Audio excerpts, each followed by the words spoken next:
Hello Year 1, I'm so sorry there's been a break since I last read to you, but I'm back now and we will catch up really quickly with the BFG. So we were on the chapter called Snozcumbers. Okay.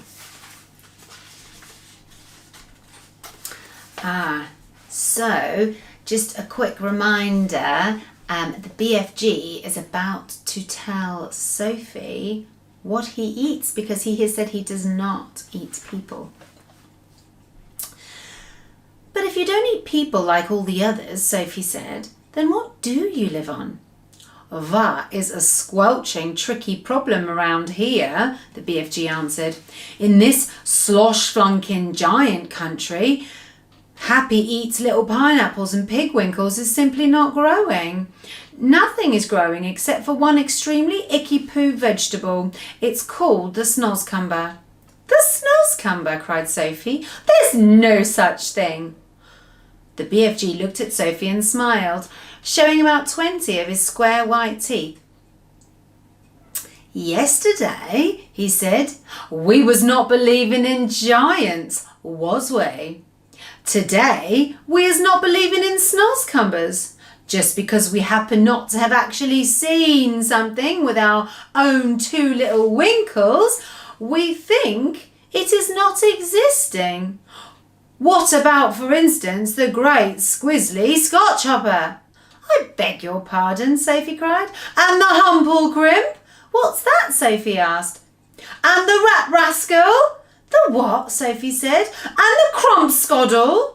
Are they animals? Sophie asked. They is common animals, said the BFG contemptuously. I is not a very know-all giant myself, but it seems to me that you is an absolutely know-nothing human being. Your brain is full of rotten wool. You mean cotton wool, Sophie said. What I mean and what I say is two different things, the BFG announced rather grandly. I will now show you a snozcumber. The BFG flung open a massive cupboard and took out the weirdest looking thing that Sophie had ever seen. It was about half as long again as an ordinary man, but it was much thicker. It was as thick around its girth as a perambulator. It was black and it was black with white stripes around its length, and it was covered all around with coarse knobbles. Oh, I wonder, Year 1, if you can look up what a perambulator is. Sound it out. Ambulator. Perambulator.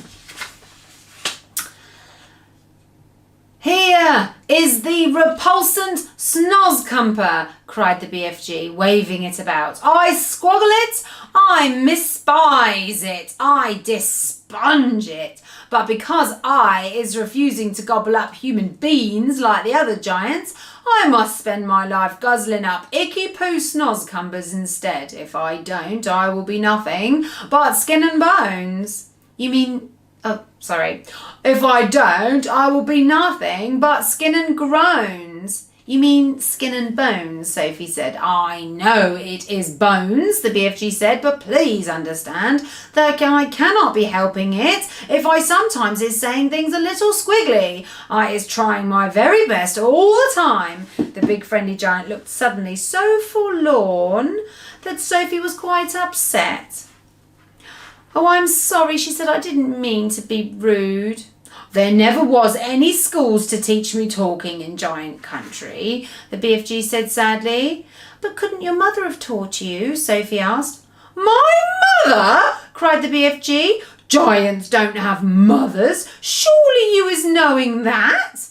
Well, I did not know that, Sophie said.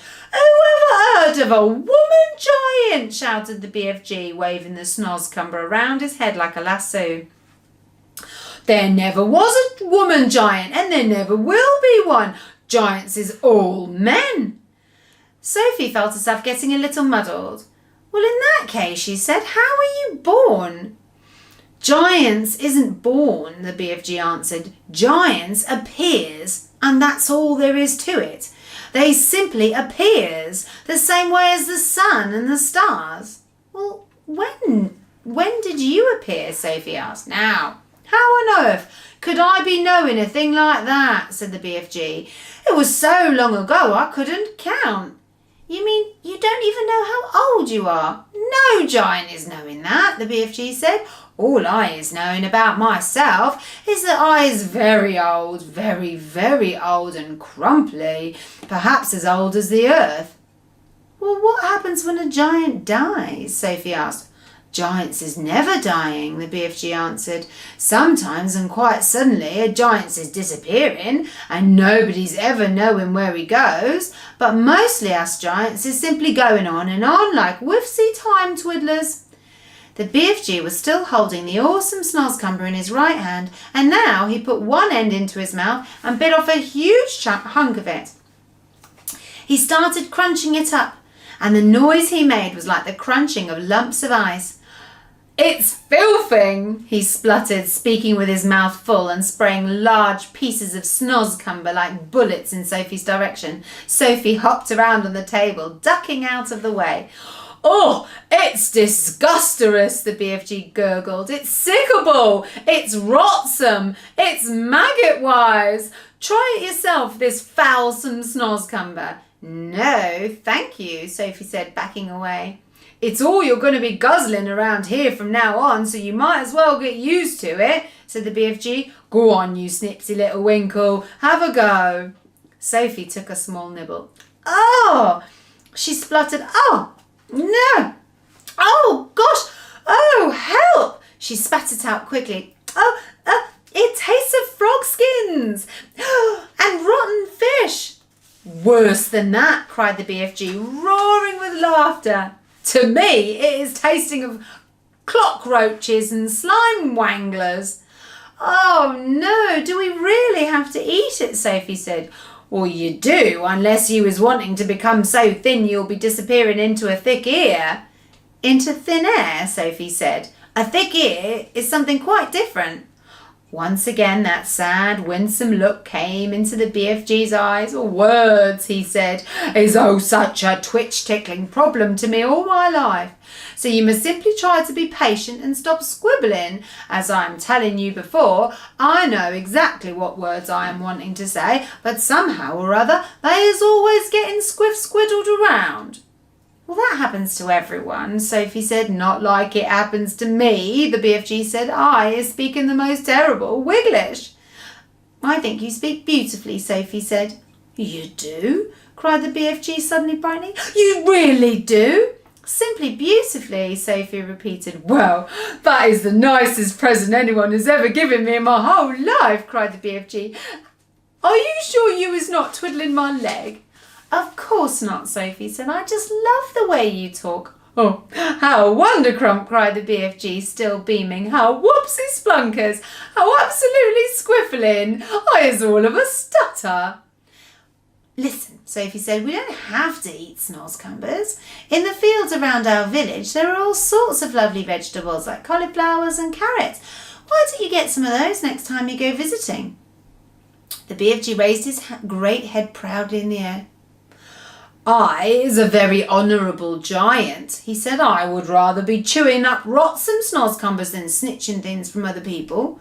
But you stole me, Sophie said. I did not steal you very much, said the BFG, smiling gently. After all, you was only a tiny little girl.